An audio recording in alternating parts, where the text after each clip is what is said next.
Today, we will discuss Lemlist and Outreach. Tools for monitoring and evaluating sales engagement data are available on both platforms. These metrics, which help sales team gauge the success of their campaigns, include email open rates, click-through rates, and response rates. Now let's examine the main features of these two platforms. Lemlist prioritizes multi-channel, customized outreach, particularly cold outreach. The focus is on creating highly tailored marketing and ensuring reliability. Multi-channel outreach and email personalization are given a lot of weight. Cold outreach programs that are highly personalized are given priority by businesses.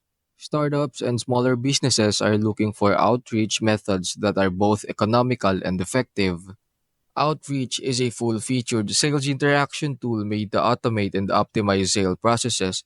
It gives sales teams a wide range of tools to handle the whole sales cycle. It is a more comprehensive sales platform.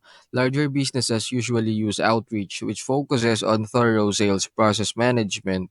All in all, users of both platforms can increase productivity and save time by automating parts of their sales outreach.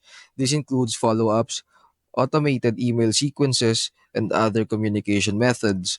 Both platforms facilitate multi channel engagement, which enables sales teams to communicate with prospects via phone calls, emails, and social media.